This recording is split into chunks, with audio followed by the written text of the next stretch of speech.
अब अगर हम AR और MR को एनालिसिस लगाए जरा, MR गिरते गिरते फॉल हो रहा है तो श्योर है कि it's a falling diagram and it goes negative, we can see that.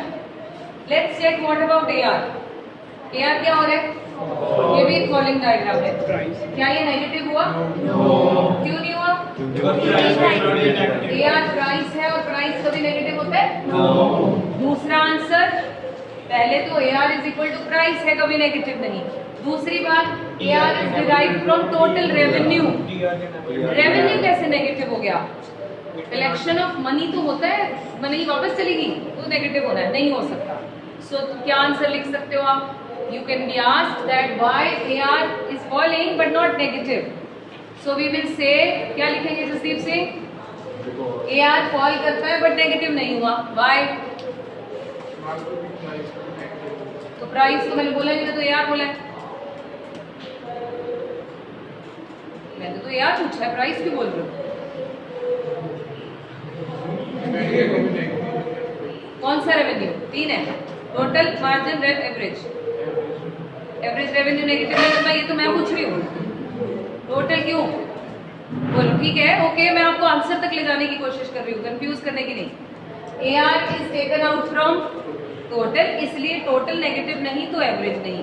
पहला आंसर भी ठीक ही था, एवरेज रेवेन्यू ही प्राइस होता है मैम, और प्राइस कभी नेगेटिव नहीं होता, that should be the answer. आपने, मैंने पूछा AR नेगेटिव नहीं होता, बोला हाँ प्राइस नहीं होता, रिलेशन नहीं बना, पहले बनाओ। AR ही प्राइस है और प्राइस नेगेटिव नहीं होता, या AR is derived from TR और टोटल रेवेन्यू कभी नेगेटिव नहीं होता। टोटल रेवेन्यू सेल होती है, सेल कैसे नेगेटिव हो सकती है? राइट है। चले अब डायग्राम देखते हैं कैसा बनेगा। हमने AR प्राइस को इक्वल प्रूव करके दिखाना। हाँ दिखाना पड़ेगा अगर लिख रहे हो तो, नहीं तो AR is taken out from TR, formula लिखो एंड TR के अंदर वो भी नेगेटिव। ये एक इंपॉर्टेंट क्वेश्चन है पूरे चैप्टर का, अभी तक तो हम मजाक मजाक से कर रहे थे। ओके, ये एक इम्पॉर्टेंट, इसको समझ लेते हैं अच्छे से। Output AR and MR, look here first and then we will copy. दोनों सेम ही पॉइंट से शुरू हुए तो हमने इसको सेम पॉइंट से शुरू किया। ये दो डायग्राम्स है, दोनों ही फॉलिंग है ना, ठीक है। इनमें से AR कौन और MR कौन? तो ये वाला ये कौन है?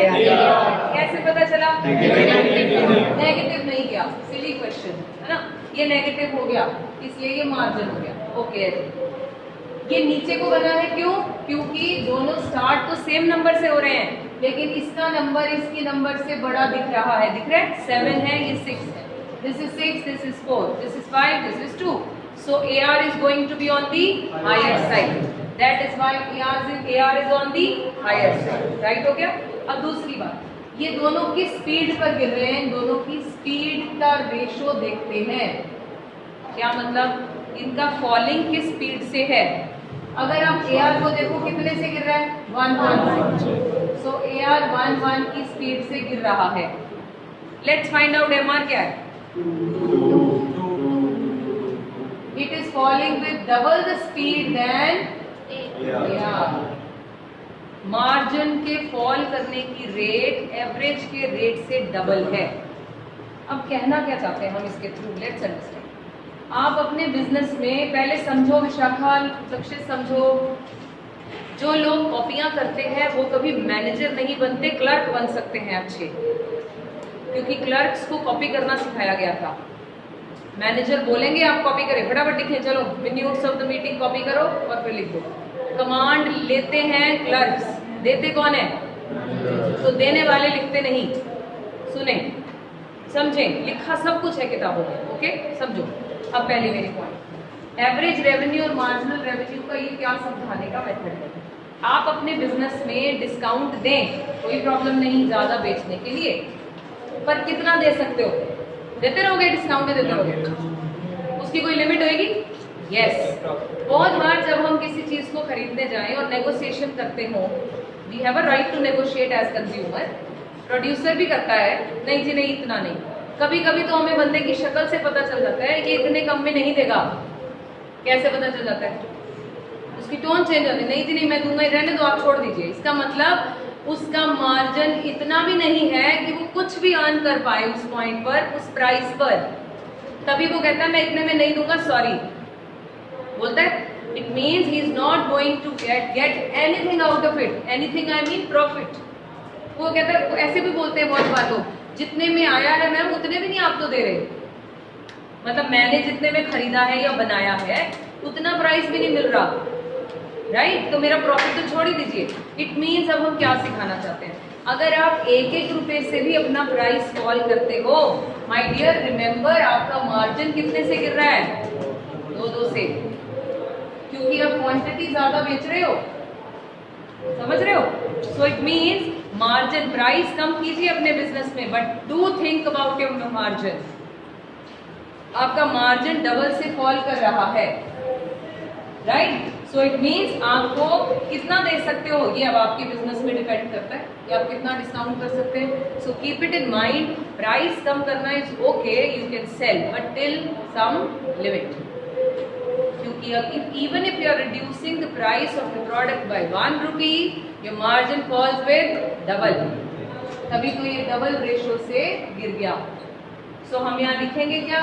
Both are falling curves, right? AR is on the higher side, margin falls double the rate than fall in AR. Are you getting what am I trying to say? Sure? Okay. ये अब आप copy कीजिए, पहले schedule तो आपने कर ही रखा है, डायग्राम बनाइए, फिर हम इसका आंसर लिखेंगे। हाँ, रेशो दिखानी है, फिर इसलिए दोबारा बना लो या वहाँ पे रेशो दिखा दो।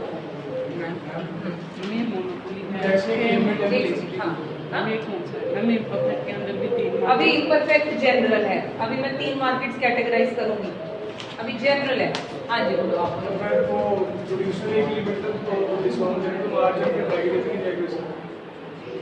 ये मार्जिन तो नेगेटिव जा सकता है, क्यों नहीं जा? ये देखो रेवेन्यू फॉल होने लग गया, know producer wants fall in revenue, मतलब अपनी जेब से ये मार्जिन जाने का मतलब, नेगेटिव का मतलब अपनी पॉकेट से पैसा चला गया, जीरो का मतलब is not earn anything.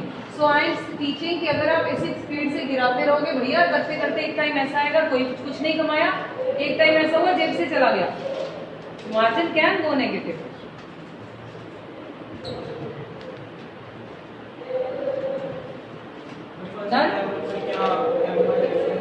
First level पर टीआर एमआर एआर सब बराबर ही होते हैं।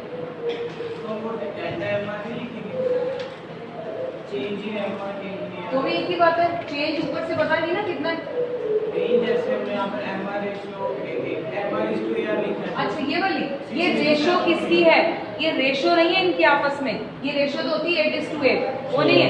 फॉल इन रेशो लिख दो, फॉल रेशो ऑफ, ऐसे लिख लो बेटर है, ratio of fall in MR and AR, change लिख दो वो भी ओके, बस दैट्स बेटर। ये रेशो आपस की रेशो नहीं है, फॉलिंग की रेशो है।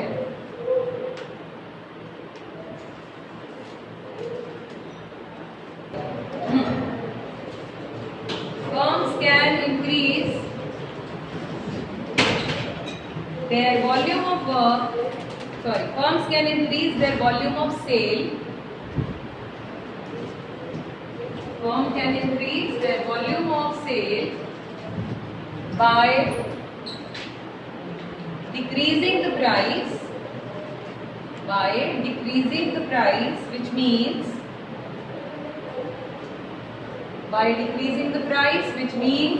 AR falls with increase in sales,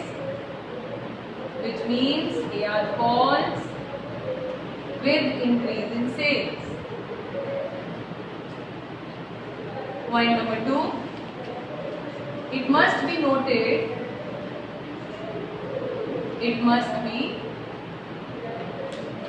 that MR falls at a rate, which is twice the rate of fall in AR,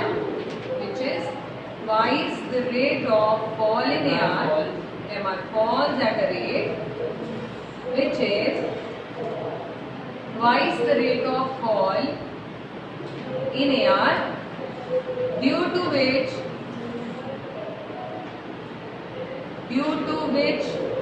MR is steeper than due to which MR is steeper than AR curve.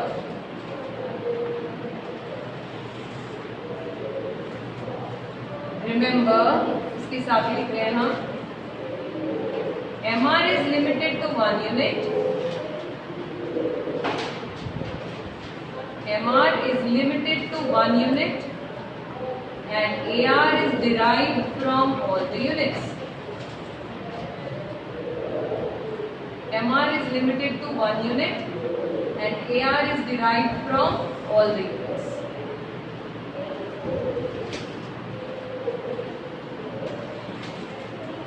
Next question लिखेंगे इस तरह से नहीं, ये इस तरह से बना लो, डायगोनल ले लो, क्योंकि हम ऐसे कंपैरिजन चार्ट बनाएंगे, फ्रेश पेज भी बनेगा यहाँ शायद आपने 3 कॉलम्स बना लीजिए। पहले क्वेश्चन लिखो इसके ऊपर, differentiate between all the markets, diagonal कर लो बेटा ऐसे, या ऐसे बना लो जैसे लिखो, differentiate between all the markets on the basis of AR and MR.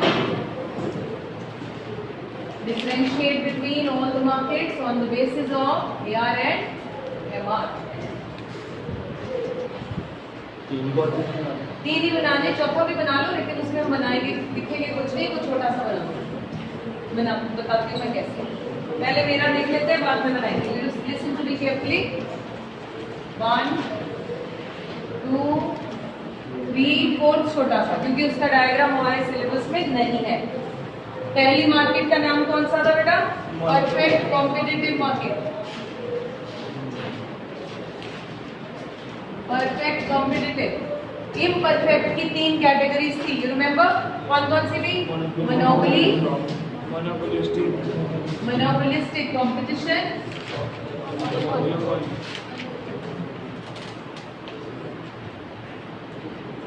and oligopoly, right? अब हम कर क्या रहे हैं, पहले बात समझ लो, ये क्वेश्चन इंपॉर्टेंट है, इसके आगे लिखते हैं वेरी वेरी इंपॉर्टेंट। हम इसे डिफरेंशिएट करने वाले हैं AR एंड MR के बेसिस पे, ओके? AR एंड MR के बेसिस पे। पहले एक बात समझ लेते हैं, इन तीनों में ही, अब छोड़ दो सारा कुछ, पहले अच्छे से समझो, क्योंकि यही आंसर पेपर में क्वेश्चन आ सकता है अगर आता है। ठीक, AR MR ही बोला था ना मैंने पिछले वाला क्वेश्चन, बस यही है। अगर हम ध्यान से समझें, इसका डायग्राम याद है मैंने उस दिन क्या बनाया था? परफेक्टली इलास्टिक बनाया था, इसका डिमांड कर्व, ठीक है? मोनोपोली में इलास्टिसिटी कैसी है? लेस की मोर इलास्टिक, सब्स्टिट्यूट नहीं होते इसमें। मोनोपोली होती क्या है? Monopoly, monopoly, mono means single, इसमें सिर्फ एक ही बंदा है जो सामान बेच रहा है। I am the only one selling some product in the market, तो मेरे और सब्स्टिट्यूट्स नहीं हैं, तो लोगों के पास कोई चॉइस नहीं है रादर टू बाय। मैं प्राइस बढ़ाऊं घटाऊं, लेना ही पड़ेगा। तो इलास्टिसिटी कैसी? Less, not more. Wherever less substitutes available, elasticity is less. More the substitutes, high the elasticity. Less elastic supply curve, demand curve कैसा दिखता था? Elasticity of demand में डिक्रीज में स्टीपर या फ्लैटर? स्टीपर। कैसे? लेस का मतलब होता है परसेंटेज चेंज इन क्या ज्यादा? क्वांटिटी इज लेस देन, याद है कि भूल गए साहब? लेस देन 1 कब आएगा answer? Elasticity is percentage change in Q upon percentage change in P। Answer छोटा कब आता है? जब न्यूमरेटर बड़ा है या denominator? Of course denominator. 5 upon 10 लिखा हो तो आंसर लेस देन 1 आया ना? तो किसको बड़ा होना चाहिए? प्राइस को। अब देखते हैं इसमें क्या है। इसमें प्राइस का चेंज ज्यादा और क्वांटिटी का चेंज प्राइस का ज्यादा, तो इट्स अ स्टीपर ग्राफ। याद आ गया? ऐसे कर रहे हैं जैसे पिछले साल पढ़ा था। मोनोपोलिस्टिक कंपटीशन में बताइए, it will be flatter, flatter, क्योंकि इसमें चेंज किसका ज्यादा? नीचे से ले लो। क्वांटिटी का चेंज ज्यादा, प्राइस का चेंज कम। अब हम डिमांड में कहाँ आ गए? हम तो रेवेन्यू पढ़ रहे थे, राइट? क्या मतलब? पहली बात समझ लीजिए, ध्यान से समझ लीजिए, revenue and demand, revenue and demand एक ही चीज है। They behave in the same manner. कैसे? रेवेन्यू एंड डिमांड, सिर्फ फर्क इतना है, डिमांड कंज्यूमर का पर्सपेक्टिव है और रेवेन्यू प्रोड्यूसर का। I can prove it with example. मैंने इनसे 10 रुपए के हिसाब से 10 पैकेट चिप्स लिए, मैंने कंज्यूमर हूं, कितने की डिमांड की मैंने? 100 रुपीज की। इसको हम एक्सपेंडिचर भी लिख सकते हैं, ठीक है? मैंने डिमांड करते हुए कितना खर्चा किया? 100 रुपीज। इनसे लिया, इन्होंने कितना रेवेन्यू कलेक्ट किया? एक ही बात तो है, एक ही तो चीज है। इट मीन्स पर्सपेक्टिव सिर्फ अलग है। Why I am sharing this story? आपको पेपर में एक यही सेम क्वेश्चन दो तरह से पूछा जा सकता है। 1, explain AR and demand curve in case of different markets। तो हम कहेंगे मार्केट में डिमांड कहाँ आ गई? पता नहीं, ऐसे आ गई। बोलेंगे जी AR and demand they are the same but the perspective is different। Demand is the perspective of consumer, revenue is the perspective of producer। Example दे दो, 10 रुपए के हिसाब से, इस प्राइस के हिसाब से इतनी क्वांटिटी खरीदी, consumer spend 100 rupees and this man collected 100 rupees. So they both behave in the same manner. हम ये नहीं लिखते थे both are same. How can they be same? ये इनका पर्सपेक्टिव, ये मेरा, they both behave in the same manner. पहले ये मेरा पॉइंट क्लियर हो गया? ओके। अब अगर ये क्वेश्चन आए तो जो मैंने अभी बोर्ड पे बनाया है वो बनेगा, लेकिन अभी हमने क्वेश्चन लिखा क्या? AR MR को बताओ, ठीक है? अब कुछ खास नहीं किया मैंने, ये देखते जाइए ध्यान से, समझने का बेस्ट मेथड। ये आपका AR है ना बेटा, क्योंकि मैंने बोला AR और डिमांड सेम ही होते हैं, ओके? इसको भी हटा दिया। और अभी पीछे पड़ा था इस मार्केट में AR और होता कैसा है? डाउनवर्ड स्लोपिंग ही होता है। अभी जनरल बिहेवियर पढ़ा आपने, it falls double the rate पढ़ा था, तो AR is a falling diagram. अब वो फॉलिंग करते हुए ये स्टीपर है, वो फ्लैटर है, तो फॉलिंग ही, ये AR है, यहाँ ये AR है। अभी बताइए MR कहाँ है इसका? पहली मार्केट में AR और MR को बनाने ना कोइंसाइड, ठीक है जी। बोलो जी इस मार्केट में AR MR बराबर होते हैं, इसमें क्या करें? डबल द स्पीड, नीचे की तरफ कर दो, क्योंकि मार्जिन फास्टर रेट से गिरा दिया। यहाँ क्या करें? डबल द स्पीड, नेगेटिव ले दो। कोई प्रॉब्लम किसी को? मेरी सारी स्टोरी समझ में आ गई? अगर तो पूछा जाए पेपर में explain AR and MR in case of imperfect market, तो जो पहले आंसर लिखा है वो इम्परफेक्ट, क्योंकि तीनों को कैटेगराइज नहीं किया। इम्परफेक्ट तो पिछला आंसर, वो ना स्टीपर बनाओ ना फ्लैटर, ध्यान से देखो वो जनरल बना रखा है, दिख रहा है ना? स्टीपर है ना फ्लैटर, जनरल है, ओके? मिल गया। लेकिन अगर क्वेश्चन आए AR और MR को मार्केट्स के वाइज कंपेयर करके बताओ, सारी मार्केट्स में, या नाम लिखा होगा मोनोपोली एंड मोनोपोलिस्टिक मार्केट में, फिर बी स्पेसिफिक। स्पेसिफिक कैसे हो जाओगे? मोनोपोली में make it steeper and monopolistic competition में फ्लैटर। मेरा पॉइंट सबको क्लियर हो गया? श्योर है? ओके। अब आप जरा लाइंस लगाइए, टाइटल दीजिए, उसके ऊपर फर्स्ट पॉइंट में लिख दो मीनिंग। सिर्फ मीनिंग वर्ड लिखो, मैं बताती हूँ किसका मीनिंग, AR MR का नहीं, मार्केट के मीनिंग देने हैं यहाँ। Meaning of the market, first point meaning. अब मीनिंग तो अभी हमने नहीं, बेसिस में बेसिस तो लिखेगी ना हमने, बस ऊपर सबसे पहले यहाँ लिखो मीनिंग। Number 1 meaning. मीनिंग किसका? परफेक्ट डिफाइन करना पड़ेगा, पर हमने अभी तक परफेक्ट मार्केट्स पढ़ी नहीं। थोड़े दिनों में हम वो मार्केट्स भी कर लेंगे, फिर मीनिंग्स भी आ जाएंगे, आप यहाँ पर लिख पाएंगे। ओके हो गया? अभी छोड़ देंगे, फिर डायग्राम ड्रॉ कीजिए। यहाँ पर सेम वैसे ही X axis Y axis, don't forget to write AR and MR। नीचे क्या है? आउटपुट, शेड्यूल नहीं जी, शेड्यूल की जरूरत नहीं है, डिपेंडिंग अपॉन मार्क्स। अगर बनाना हो तो you have the schedule also. Second point क्या है? Second diagram,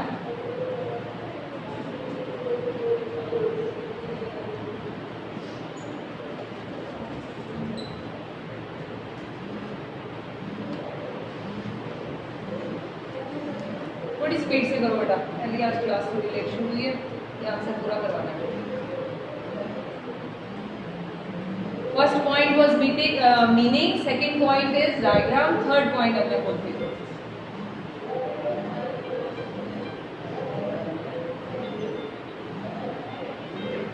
steeper flat visible होने चाहिए।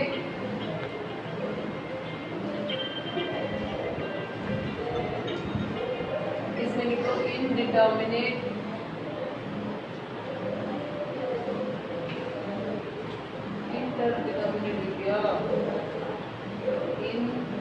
indeterminate AR and demand curve, not in syllabus।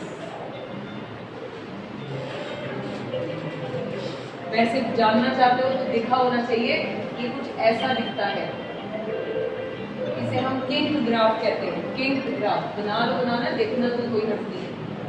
King graph, king का मतलब बीच में से हम पता है।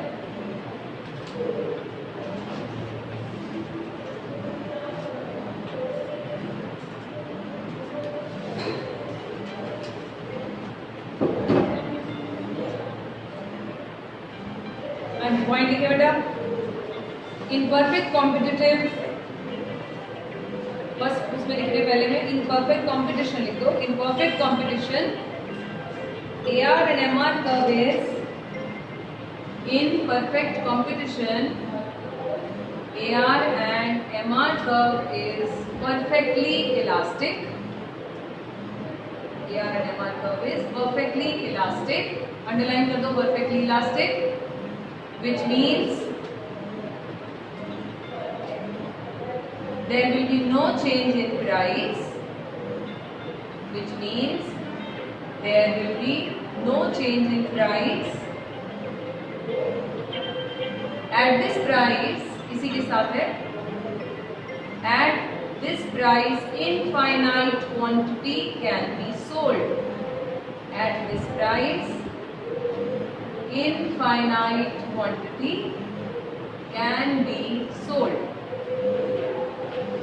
दूसरी तरफ आ जाइए मोनोपोली में। इन monopoly AR curve is less elastic,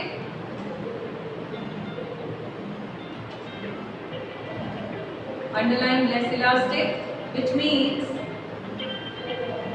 percentage change in price is more than percentage change in quantity। Percentage change in price is more than percentage change in quantity। Line change करके इसी के साथ लिखो, AR and MR curves are steeper। AR and MR curves are steeper। AR and MR curves are steeper, underline word steeper। Third market में आ गए, monopolistic competition में। In this market AR curve is, क्या लिखना चाहिए? AR curve is more elastic, underline more elastic, which means percentage change किसकी ज्यादा? Percentage change in quantity is more than percentage change in price। Percentage change in quantity is more than percentage change in price। Next line में लिखेंगे AR and MR curves are flatter। AR and MR curves are flatter, underline the word flatter। हाँ बेटा, नहीं अभी example नहीं, हम तो define ही कर रहे हैं डायग्राम्स। लास्ट पॉइंट लिखेंगे अब, fourth point, it is perfectly elastic. Poly को पॉली तो छोड़ ही दिया ना हमने. It is perfectly elastic because perfect में लिख रहे हैं जी. It is perfectly elastic because price is determined by market forces. It is perfectly elastic because price is determined by market forces, that is demand and supply. That is demand and supply. Monopoly में आइए और उधर underline कर दो पहले perfectly elastic and market forces. पहले वाले में अंडरलाइन कर दिया. नेक्स्ट में it is less elastic because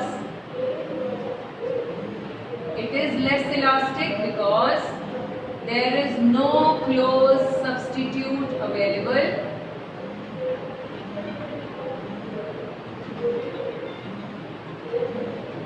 There is no close substitute available. अगले वाले में आ जाइए मोनोपोलिस्टिक में. लास्ट लाइन लिखते हैं अब हम. It is more elastic because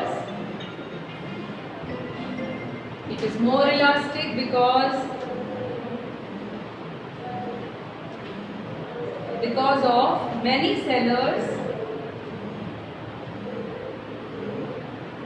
of many sellers selling similar kind of products.